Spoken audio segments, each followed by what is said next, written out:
The gentleman from Ohio, Mr. Jordan. Thank you, Mr. Chairman. At a memorial event for David Hamburg, Speaker Pelosi and I had a chance to discuss impeachment. Mr. Dean, who wrote that? I did. 1 month ago, May 11th, 2019, haven't we been too long in not giving Trump a meaningful moniker? Should it be deranged Don, deadbeat Don, demagogue Don? Thoughts, please, comments. Mr. Dean, who wrote that? I assume that was mine. It was yours. 19 days ago, May 22nd, 2019, there was this. We are witnessing Trump's massive cover-up of his criminal behavior as POTUS. He's incapable of accomplishing anything. Mr. Dean, you know who wrote that? I suspect that was me again. It was you. I want to focus on that last sentence. As POTUS, as President of the United States, he, Donald Trump, is incapable of accomplishing anything. When you made that statement, Mr. Dean, what did you have in mind? You thinking about the 3.2% economic growth rate we had the last quarter? Thinking about the fact we got the lowest unemployment in 50 years?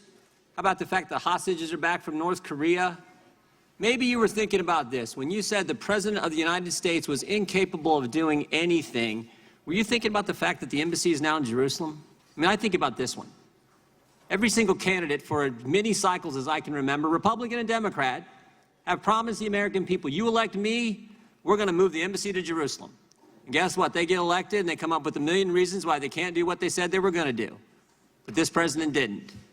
The embassy is now in Jerusalem. So I'm just wondering, what were you thinking about when you said he's incapable of accomplishing anything? Mr. Jordan, I think that under the parliamentary rules of the House, I'm refrained from addressing a full answer to your question.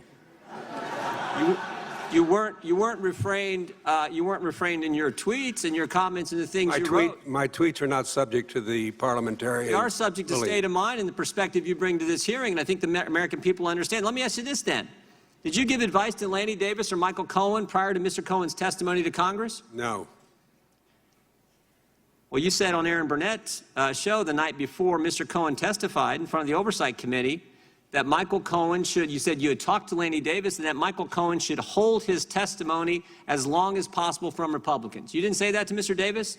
You said it on Aaron Burnett's show the night before Mr. Cohen testified. I didn't say it directly to Mr. Cohen was your question. No, it wasn't. My question was, did you give advice to Lanny Davis or Michael Cohen prior to Mr. Cohen's testimony to Congress? Yeah, I have known Lanny Davis for almost a couple decades, and we have talked about it.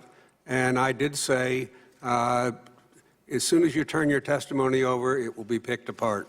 So you instructed Michael Cohen's lawyer to keep information from Republicans to obstruct the committee work that we were doing in the Oversight Committee just a few months ago? You told that to Michael Cohen's lawyer? I didn't quite phrase it that way, no. You know what? They took your advice. I'm sorry? They took your advice. Did they? Yeah. Mr. Cohen kept his testimony from us for as long as possible. But you know what else Mr. Cohen did that day? Lied. Lied 7 times.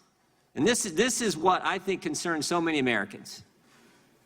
This is what concerns, I think, so many Americans about the work that's going on in this Congress, this 116th. The first announced witness of the 116th Congress is Michael Cohen, a guy who sits in prison today for lying to Congress.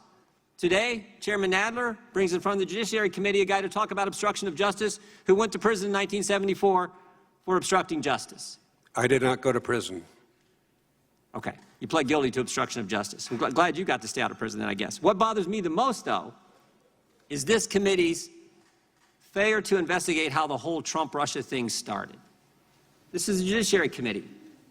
We're supposed to, how this whole thing began. And I said this a few weeks ago, but I want to remind this committee what the Attorney General of the United States said 8 weeks ago when he testified in front of the Senate. He said 4 important things about the beginnings of the Trump-Russia investigation. He said there was a failure of leadership at the upper echelon of the FBI. His words, not mine. Upper echelon. That's certainly true. Comey, McCabe, Baker, Strzok, Page, they've all been fired, demoted, let go, they're gone. Some of them are under investigation by the Justice Department. He said spying did occur. He said it twice. He said there's a basis for his concern about the spying that took place. And he used 2 terms that, again, I think this committee should find frightening and should be looking into. Unauthorized surveillance and political surveillance. Scary terms. So the good news is, even though this Congress has memorandums of understanding between the key committee chairmen on how they're going to coordinate their attack on the president, even though this Congress, first big witness, first big hearing, Michael Cohen, a guy who sits in prison for lying to Congress, and even though we now have a guy testifying about obstruction of justice who pled guilty to obstruction of justice, we should be looking into the things Bill Barr's looking at. Now, the good news is Mr. Durham's doing that. But this is the part I think that frustrates so many. Mr. Chairman, I would hope the Judiciary Committee and the history this committee has for protecting fundamental liberties would begin to look into those key issues, the whole premise for how this Trump-Russia investigation started in the first place. And I'll finish again with this. Emmett Flood wrote a letter to the Attorney General a few weeks back, made an important point. He said, we would all do well to remember, if they can do it to a president, imagine what they can do to you and me. Imagine what they can do to regular citizens across this great country. That should be what this committee most safeguards and most protects. And instead, we got memorandums of understanding between the chairmen. We got Michael Cohen testifying for 7 hours, getting advice from the witness here on obstructing the committee work and not sharing the information with us in a timely fashion. And now we got John Dean, 45 years ago, pled guilty to obstruction of justice, and now coming in to enlighten the Judiciary Committee on obstruction of justice when we could be going right to the start of how this whole thing started. I yield back.